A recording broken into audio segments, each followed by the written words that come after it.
ओम श्री परमात्मने नमः। ओम वासुदेवाय नमः। ओम व्यासदेवाय नमः। ओम जगन्नाथदासाय नमः। ओम गणेशाय नमः। ओम माँ सरस्वती तमें कंठरे बस। हे माँ सरस्वती तमें कंठरे बस। माँ कंठरे बस। अति बड़ी जगन्नाथ दास रचित श्रीमद् भागवत महापुराण षष्ठ स्कंधर आज आम चतुर्थ अध्याय श्रवण करवा। यही अध्यायर प्रथम भाग में पद्यांतरी एवं द्वितीय भाग में यार व्याख्या रही। यही अध्याय दक्षों द्वारा भगवान को स्तुति एवं भगवान को आविर्भाव कथा वर्णना करमती भागवत महापुराणर प्रत्येक स्कंध एवं तहिर प्रत्येक अध्याय श्रवण करने धारावाहिक भाव में श्रवण करने चैनल टी सब्सक्राइब करूँ एवं फॉलो करूँ। यह फल आपण प्रत्येक अध्याय धारावाहिक भाव में प्रथम शुणिपारे। भागवत महापुराण 18टी पुराण मध्य सर्वसार अर्थात 18टी पुराण पढ़ा जहाँ भागवत महापुराण पढ़ा ताहा। तेणु सर्व 18टी पुराणर सबु कथा एठारे वर्णना करा जाइछि। शास्त्र अध्ययन कले मनुष्यर प्रारब्ध जनित पाप क्षय हुए एवं शरीर मध्य आरोग्य हुए।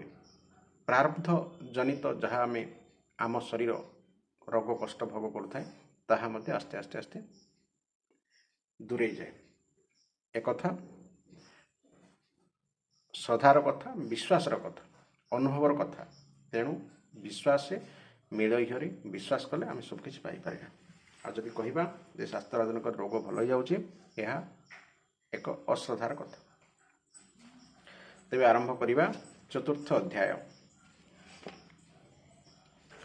चतुर्थे प्रजा सृष्टि पाई दक्ष रिंकी आराधई राजा परीक्षित उवाच देव सुर नर नाग तुम्भे हिल महाभाग मृगप खिंक सृष्टि जेते कहिल मोहर ग्रते जेते सो यंभु मनंतरे संक्षेपे कहिल मोहरे से मन तरे भगवान जे अनुसर्गर विधान जेमंत आत्मा शक्ति घेनी सर्जिले प्रभु अंतर्यामी से कथा शुणिबाकु मोर श्रद्धाव लीला मुनिवर श्रुतवाच राजार प्रश्न शुणी कने आनंदे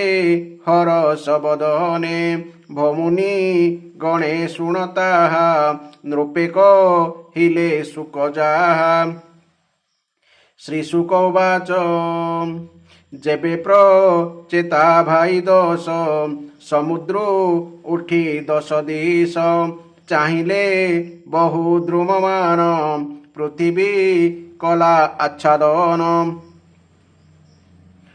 स्वयंभुव मनंतर अर्थात स्वयंभुव मनंतर रे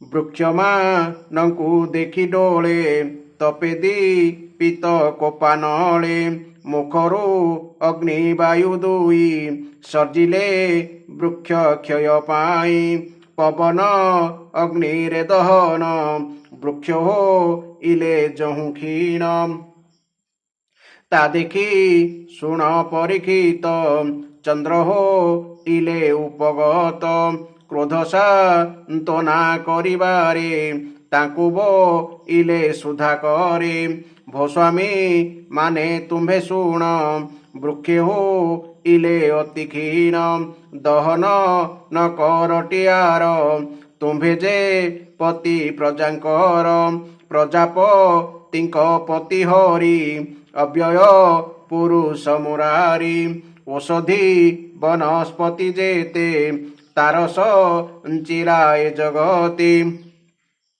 ସଂସାରେ ଭକ୍ଷ ଭୋଜନ ଯେ ବିଭୁ କରିଛି ସର୍ଜନ ବର ଚର ଚର ଆଦି ଯେତେ ପାଦନି ପାଦର ସହିତେ ଅହସ୍ତ ହସ୍ତ ଯୁକ୍ତ ଯେହୁ ଦ୍ୱିପଦ ଚତୁଷ୍ପଦ କେହୁ ତୁମ୍ଭେ ସକଳେ ସଜୀବ ସଂସାରେ ଛନ୍ତି ଯେତେ ଜୀବ ପ୍ରଜାର ସୃଷ୍ଟି କରିବାରେ ଯେଣୁ ଇଲ ଏ ସଂସାରେ ଶୁଣିମା ହେଉ ସାବଧାନ ଦହନ ନ କର ଏବନ ପିତା ପିତାମହ ତୁମ୍ଭର ସେବିତ ପ୍ରପିତାମହର ନ କର ସତ୍ୟ ମାର୍ଗ ଦୂର କ୍ରୋଧ ନଳ ଦୂର କର ବାଳକ ବନ୍ଧୁ ପିତା ମାତା ନୟନ ବନ୍ଧୁ ଲୋମ ପିତା ବାଳକ ବନ୍ଧୁ ପିତା ମାତା ନୟନ ବନ୍ଧୁ ଲୋମ ପତା ଭିକ୍ଷୁକ ବନ୍ଧୁ ଗୃହୀଜନ ଅଜ୍ଞର ବନ୍ଧୁ ସୁଜ୍ଞଜନ ସ୍ତ୍ରୀର ବନ୍ଧୁ ସ୍ୱାମୀ ନିଜ ପ୍ରଜାର ବନ୍ଧୁ ମହାରାଜ। ଏହାର ଅର୍ଥ କ'ଣ? ବାଳକ ଅର୍ଥାତ୍ ସନ୍ତାନ ସନ୍ତତିର ବନ୍ଧୁ ହେଉଛନ୍ତି ପିତାମାତା। ନୟନ ଆଖିର ବନ୍ଧୁ ଲୋମପତା ଅର୍ଥାତ୍ ଆଖି ଉପରେ ଥିବା ଲୋମପତାଟା ହେଉଛି ଆଖିର ବନ୍ଧୁ। ଭିକ୍ଷୁକ ବନ୍ଧୁ ଗୃହୀଜନ ଅର୍ଥାତ୍ ଜଣେ ଭିକାରୀର ବନ୍ଧୁ କେବଳ ଗୃହସ୍ଥ ବା ଜଣେ ସଂସାରୀ। ଅଜ୍ଞର ବନ୍ଧୁ ସୁଜ୍ଞଜନ ଅଜ୍ଞ ଅର୍ଥାତ୍ ମୂର୍ଖର ଜଣେ ବନ୍ଧୁ ହେଲା ପଣ୍ଡିତ। ସ୍ତ୍ରୀର ବନ୍ଧୁ ସ୍ୱାମୀ ନିଜ ଅର୍ଥାତ୍ ଜଣେ ସ୍ତ୍ରୀର ବନ୍ଧୁ ତାର ନିଜ ସ୍ୱାମୀ। ଏବଂ ପ୍ରଜାର ବନ୍ଧୁ ମହାରାଜ ଅର୍ଥାତ୍ ପ୍ରଜାଙ୍କର ବନ୍ଧୁ ହେଲେ ରାଜା ବା ମୁଖ୍ୟମନ୍ତ୍ରୀ ପ୍ରଧାନମନ୍ତ୍ରୀ ରାଷ୍ଟ୍ରପତି। ଜୀବର ହୃଦ ଗତେ ହରି ଅଛନ୍ତି ଆତ୍ମା ରୂପ ଧରି ସେ ସର୍ବ ସମାନ ଦେଖଇ ତାହାକୁ ଜ୍ଞାନୀ ବୋଲି କହି କ୍ରୋଧକୁ ଜିଣେ ଯେଉଁ ନର ସେ ଜାଣ ତ୍ରିଗୁଣ ବାହାର କ୍ରୋଧକୁ ଜିଣେ ଯେଉଁ ନର ସେ ଜାଣ ତ୍ରିଗୁଣ ବାହାର କଲ୍ୟାଣ ହୋଇବ ତୁମ୍ଭର ଶେଷ ତୁମକୁ ରକ୍ଷା କର ବୃକ୍ଷ ପାଳିତ ଯେଉଁ କନ୍ୟା ସେ ହେଉ ତୁମ୍ଭ ମନୋରମା ଏତେକ କହି ରାଜା ସୋମ ଆନନ୍ଦେ ହରଷ ବଦନ କନ୍ୟାକୁ ଆଣି ତାଙ୍କୁ ଦେଲେ ହରଷେ ନିଜ ପୁରେ ଗଲେ ସେମାନେ କନ୍ୟା ଆଗୁ ସାରି ବିବାହ ଇଲେ ଧର୍ମେ କରି ତାହାଙ୍କ ବୀର୍ଯ୍ୟେ ସେ କନ୍ୟାର ଜନ୍ମିଲେ ଦକ୍ଷ ବେଦବର। ବ୍ରହ୍ମାପୁତ୍ର ତଥା ସୀତାଙ୍କ ପିତା ଦକ୍ଷ ଠାରୁ ଏ ଦକ୍ଷ ଭିନ୍ନ ଅର୍ଥାତ୍ ବ୍ରହ୍ମାଙ୍କର ପୁତ୍ର ଜଣେ ଦକ୍ଷ ଏବଂ ସତୀଙ୍କ ପିତା ଯିଏ ଶିବଙ୍କର ଶ୍ୱଶୁର ସେ ଦକ୍ଷ ବି ଏ ନୁହେଁ ଏ ଦକ୍ଷ ହେଉଛନ୍ତି ଆଉ ଜଣେ। ଯାହାର ପ୍ରଜା ଯଶ ଜନେ ପ୍ରଜା ପୁରିଲେ ତ୍ରିଭୁବନେ ଯେମନ୍ତେ ଦକ୍ଷ ପ୍ରଜାପତି ସର୍ଜିଲେ ସର୍ବଭୂତ ସ୍ଥିତି ମାନସେ ବିଜେ ଅବା ଯାହା ସର୍ଜିଲେ ଶୁଣ କହୁଁ ତାହା। ମାନସେ ବିଜେ ଅର୍ଥାତ୍ ମାନସ ସୃଷ୍ଟି ବା ମୈଥୁନ ସୃଷ୍ଟି ଦ୍ୱାରା ପ୍ରଜା ସୃଷ୍ଟି କରିବା କଥା।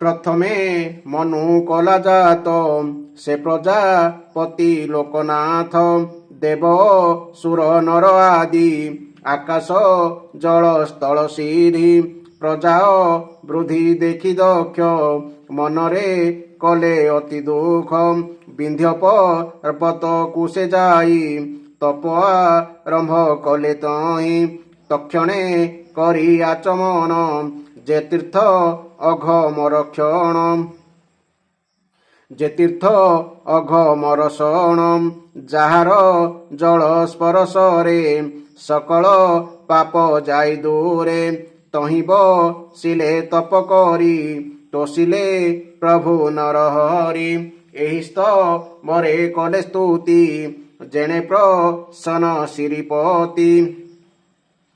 प्रजापति उवाच नमस्ते प्रभु आदिधाता जीवमायार जे नियंता अदृष्ट जाहार महिमा गणबु धीरे नहे सीमा जाहार आज्ञारे जगत नमस्ते प्रभु आदिभूत जाहार सखा अटे जीव न जाने ताहार प्रभाव ए देहे समाने बसई तथापि जीव न जानई प्रकाश इंद्रिय गणर जेने विषय गोचर संसारे अछि पूर्ण होई से मोहे स्वरंकु नमई देहई इंद्रिय प्राण मन जे भूत मात्रादि पंचम एमाने निज स्वरूप को न जाने केही जे काहाकू जीव जे ए सर्व जानई से जीव जाकू न जानई सकल भूतरे जे थाई ताहाकू केही न जानई सर्वज्ञ अनंत अटई ताहाकू दंडवत मोहि समाधि जोगे दृष्टि सृष्टि समाधि जोगे दृष्टि स्मृति विनाशे जे होए प्रतीति केवल स्वरूप ज्ञान रे अशेष घटे जेहु पुरे से जे हंस शुद्ध चित्त घर ताहाको मोर नमस्कार। संसारे अस्ति नास्ति जेते वस्तुर निष्ठा एहि मते सांख्य जो गरे प्रवर्तित से सम अल्प बहुत भिन्न विरोध धर्म से ही ताबिनो आन केही नाही पद्मपा दरे जे भजई ताहारे अनुग्रह पाई जनमे नाम रूप धरी शरीर बहई जे हरि से मते हुअन्तु प्रसन्न सर्वकारण भगवान प्राकृत ज्ञान पथे करी जे प्रभु नाना रूप धरी स्वभापा उछि अनुक्षण अखिल प्राण नारायण पृथ्वी गुण को बसाई अनिल जेस न बहई जे प्रभु महिमाय मंत पूर्णम करु मनोरथ।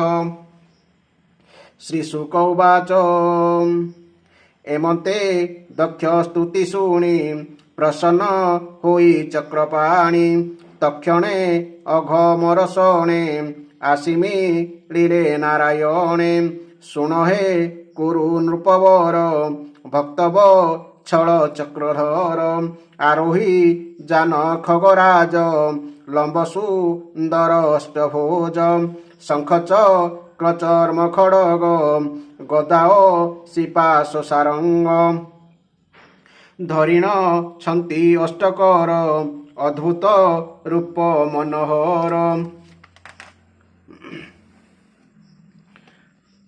पीतव सन घन श्याम बदन ईक्षण प्रसन्न निबिड़ अंगे बनमाल शोभित मकर कुंडल श्रीवत्स कौस्तुभ साजे किरीट कंकण विराजे कांचियो गद रत्न मोदी मलय बलय नूपुर प्रसिद्धि रूपत्रयी लोक्य मनोहर धरिण ब्रह्मांड ठाकुर नंदना रद आदि जेते बेष्टित होइन समस्ते विष्णु को करति भजन सिद्धग धर्म जे चारण अति अद्भुत रूप हरि दक्ष दे क्षीण भय कहरी नमिला दंडवत होई आनंदे के पारिब कही हरसे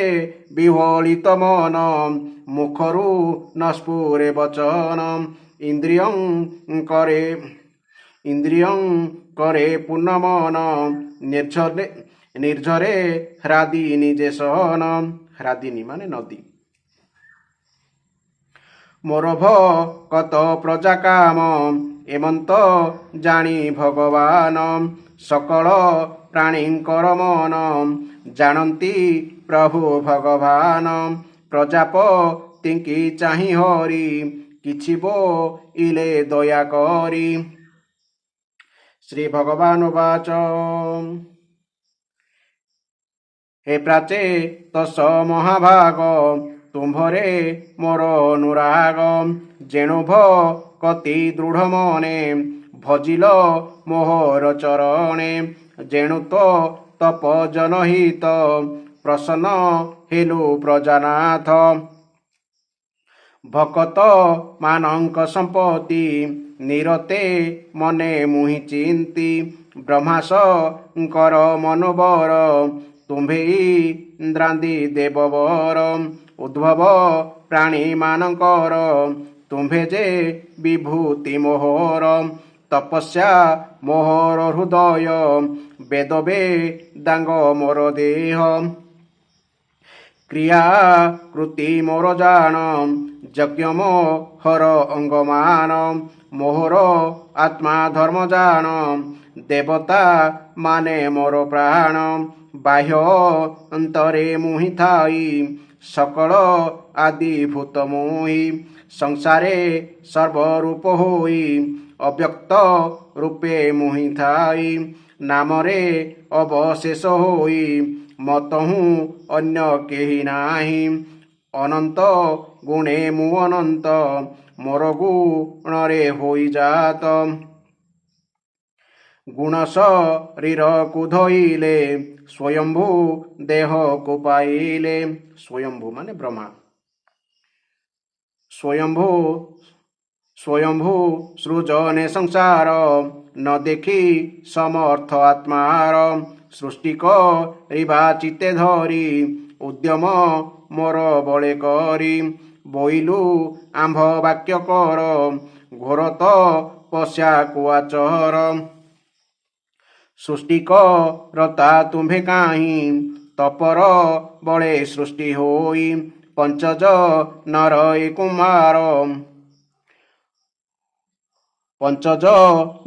ଏ କୁମାରୀ ଅଶିକ୍ନି ନାମେ ଯେ ସୁନ୍ଦରୀ ଏହାକୁ ପତ୍ନୀ ଭାବେ ତୋର ଗ୍ରହଣ କରି ସୃଷ୍ଟି କର ମୈଥୁନେ ହେବ ବଡ଼ ଶୋଭା ଆନନ୍ଦେ ହୁଅ ଶୁଭେ ବିଭା ତୁମ୍ଭର ଠାରୁ ପ୍ରଜା ଯେତେ ମୈଥୁନେ ହୋଇବେ ଜଗତେ ମୋର ମାୟାରେ ମୋହି ହେବେ ହରସେ ସଂସାର କରିବେ। ଶ୍ରୀ ଶୁକ ଉବାଚ ଏତକ କହି ଭଗବାନ ଅଖିଳ ସଂସାର କାରଣ ସ୍ୱପ୍ନେ କହିଲା ପ୍ରାୟ କରି ଅନନ୍ତ ଏ ଅନ୍ତର ହୋଇଲେ ମୁରାରି ଏ ଦକ୍ଷ ପ୍ରଜାପତି କଥା କଳ୍ପଭେଦର ଯେ ବ୍ୟବସ୍ଥା ବୋଲୋଇ ବିପ୍ର ଜଗନ୍ନାଥ ଶ୍ରୀକୃଷ୍ଣ ଚରିତମୃତ ଇତି ଶ୍ରୀମଦ୍ଭାଗବତେ ମହାପୁରାଣେ ପରମହଂସ ସହିତାୟାଂ ଷଷ୍ଠ ସ୍କନ୍ଧେ ହଂସ ଗୁହ୍ୟସ୍ତବ ନାମ ଚତୁର୍ଥୋଧ୍ୟାୟଃ।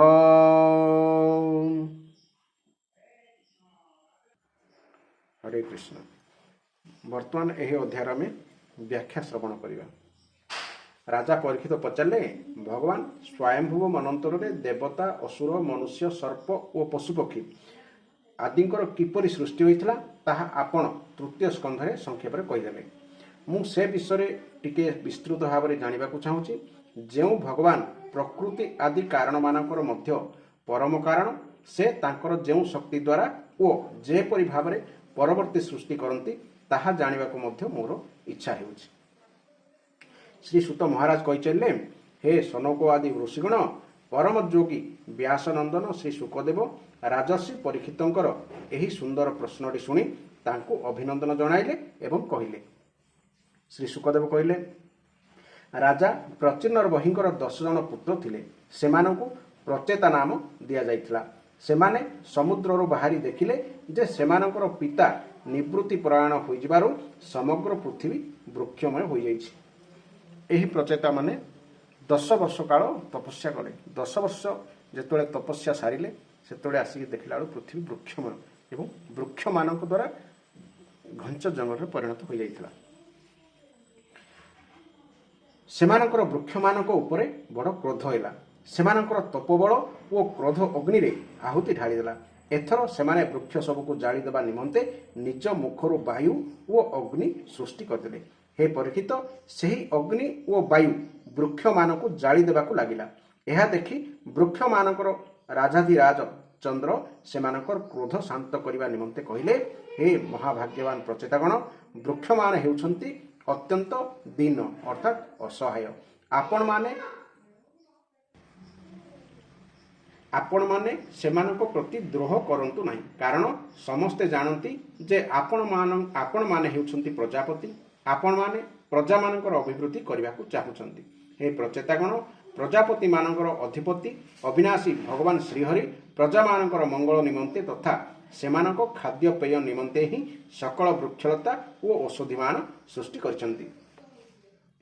ଫଳ ପୁଷ୍ପ ଆଦି ଅଚର ପଦାର୍ଥ ହେଉଛି ସଂସାରରେ ପକ୍ଷୀମାନଙ୍କର ଖାଦ୍ୟ। ପାଦହୀନ ଘାସ ତୃଣ ହେଉଛି ପାଦରେ ଚାଲିପାରୁଥିବା ପ୍ରାଣୀମାନଙ୍କର ଖାଦ୍ୟ।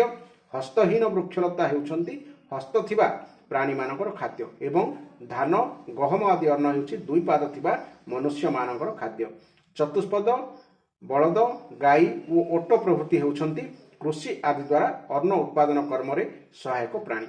ହେ ନିଷ୍ପାପ ପ୍ରଚେତାଗଣ, ଆପଣମାନଙ୍କର ପିତା ଓ ଦେବାଧିଦେବ ଭଗବାନ ଆପଣମାନଙ୍କୁ ପ୍ରଜା ସୃଷ୍ଟି କରିବା ପାଇଁ ଆଦେଶ ଦେଇଛନ୍ତି।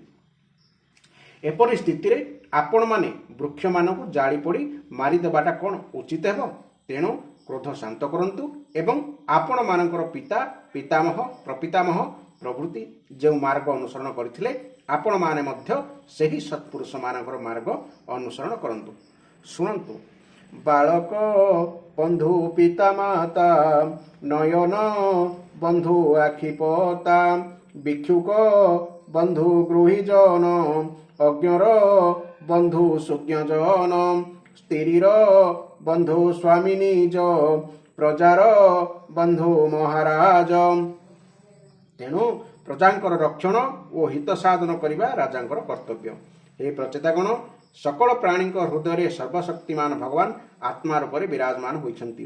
ତେଣୁ ଆପଣମାନେ ସମସ୍ତଙ୍କୁ ଭଗବାନଙ୍କର ନିବାସ ସ୍ଥାନ ବୋଲି ଗ୍ରହଣ କରନ୍ତୁ। ଏପରି ଗ୍ରହଣ କଲେ ଆପଣମାନେ ଭଗବାନଙ୍କୁ ପ୍ରସନ୍ନ କରିପାରିବେ। ଯେଉଁ ବ୍ୟକ୍ତି ହୃଦୟରୁ ଉଦ୍ଗାରିତ ହେଉଥିବା କ୍ରୋଧକୁ ଆତ୍ମବିଚାର ଦ୍ୱାରା ଶରୀର ଭିତରେ ହିଁ ଶାନ୍ତ କରିଦିଅନ୍ତି ଓ କ୍ରୋଧକୁ ପ୍ରକାଶିତ ହେବାକୁ ସୁଯୋଗ ଦିଅନ୍ତି ନାହିଁ, ସେ କାଳକ୍ରମେ ତ୍ରିଗୁଣ ଉପରେ ବିଜୟ ଲାଭ କରନ୍ତି। ହେ ପ୍ରଚେତାଗଣ, ଏହି ଦିନହୀନ ବୃକ୍ଷମାନଙ୍କୁ ଆଉ ଜଳାନ୍ତୁ ନାହିଁ। ଯାହା କିଛି ବୃକ୍ଷ ବଞ୍ଚିଛି ସେଗୁଡ଼ିକ ରକ୍ଷା କରନ୍ତୁ। ଏହାଦ୍ୱାରା ଆପଣମାନଙ୍କର ମଧ୍ୟ ମଙ୍ଗଳ ହେବ। ଏହି ଉତ୍ତମା କନ୍ୟାଟିକୁ ଏହି ବୃକ୍ଷମାନେ ହିଁ ପାଳନ କରିଛନ୍ତି। ଆପଣମାନେ ଏହାକୁ ପତ୍ନୀ ରୂପରେ ସ୍ୱୀକାର କରନ୍ତୁ। ହେ ପରୀକ୍ଷିତ, ବନସ୍ପତିମାନଙ୍କର ରାଜା ଚନ୍ଦ୍ର ପ୍ରଚେତାମାନଙ୍କୁ ଏପରି ଭାବରେ ବୁଝାଇ ସୁଝାଇ ସେମାନଙ୍କ ହାତରେ ପ୍ରମ୍ଳଚା ଅପ୍ସରାଙ୍କ ସୁନ୍ଦରୀ କନ୍ୟାଟି ପ୍ରଦାନ କରିଦେଇ ସେଠାରୁ ଚାଲିଗଲେ। ପ୍ରଚେତାମାନେ ଧର୍ମ ଅନୁସାରେ ସେହି କନ୍ୟାର ପାଣି ଗ୍ରହଣ କଲେ। ପ୍ରଚେତାମାନଙ୍କ ଔରସରେ ସେହି କନ୍ୟା ଗର୍ଭରୁ ପ୍ରାଚେତସ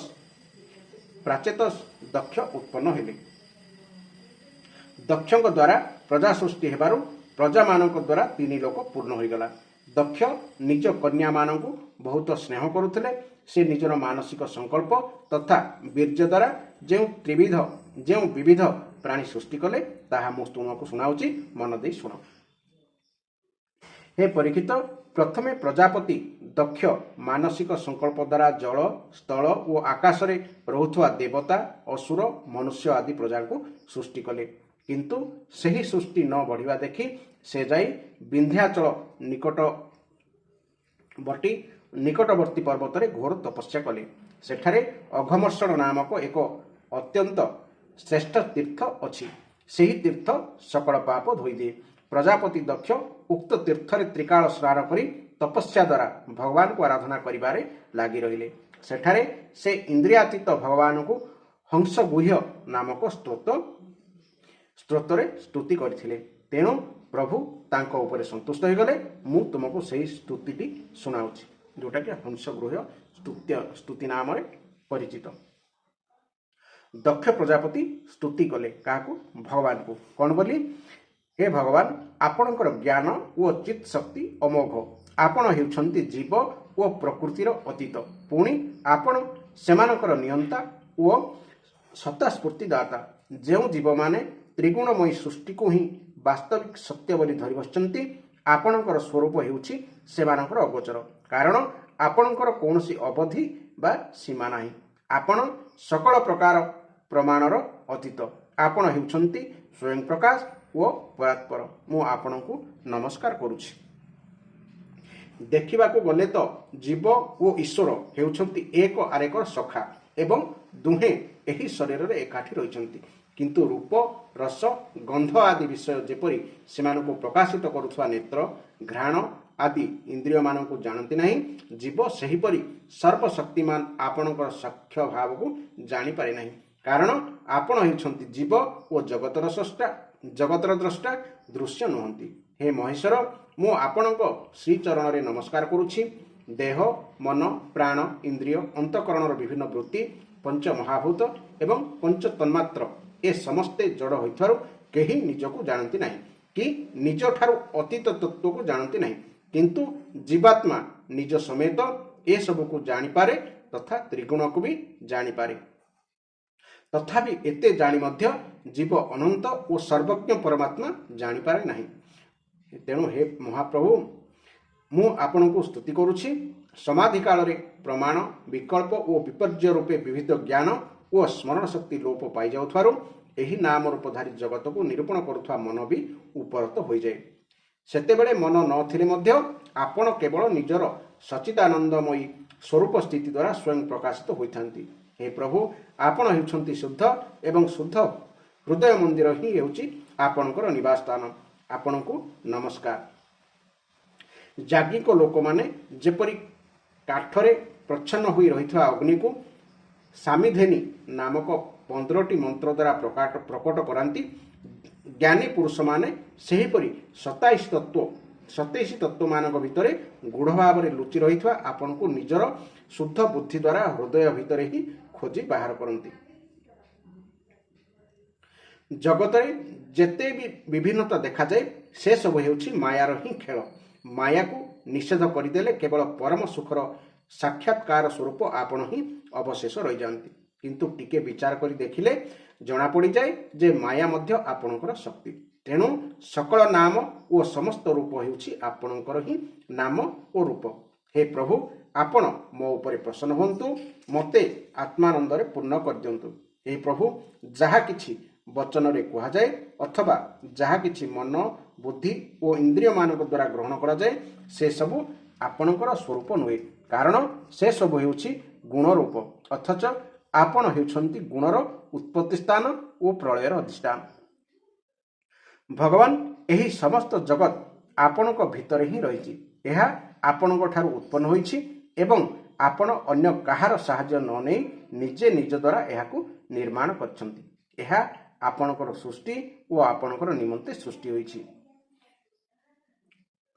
ଆପଣ ହିଁ ଏହି ଜଗତ ରୂପରେ ସୃଷ୍ଟ ହୋଇଛନ୍ତି ଏବଂ ଏହାର ସ୍ରଷ୍ଟା ମଧ୍ୟ ଆପଣ। ସୃଷ୍ଟ ହେବା ଓ ନିର୍ମାଣ କରିବାର ବିଧି ମଧ୍ୟ ଆପଣ। ଆପଣ ହିଁ ସମସ୍ତଙ୍କ ଦ୍ୱାରା କର୍ମ କରାନ୍ତି। ଯେତେବେଳେ କାର୍ଯ୍ୟ ଓ କାରଣ ପ୍ରଭେଦ ନଥିଲା, ସେତେବେଳେ ବି ଆପଣ ସ୍ୱୟଂ ସିଦ୍ଧ ରୂପରେ ବିଦ୍ୟମାନ ଥିଲେ।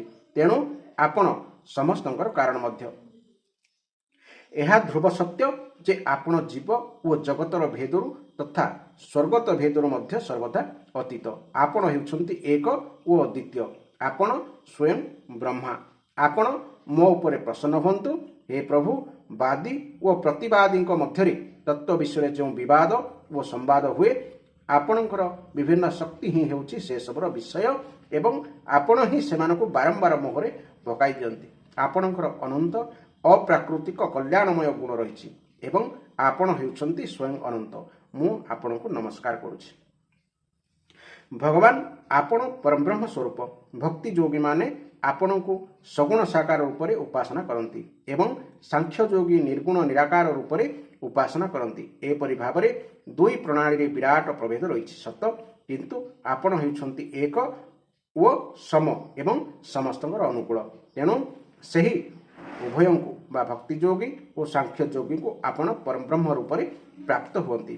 हे प्रभु आपण अनंत, आपणकर कौनसी प्राकृत नाम नाही कि कौनसी प्राकृत रूप नाही, तथापि जो माने आपणक चरण कमल को भजुथांती सेमानकु अनुग्रह करने निमंते आपण अनेक रूप में आविर्भूत हुई अनेक लीला करती एवं सही रूप और लीला मानक अनुसार अनेक नाम धारण करती।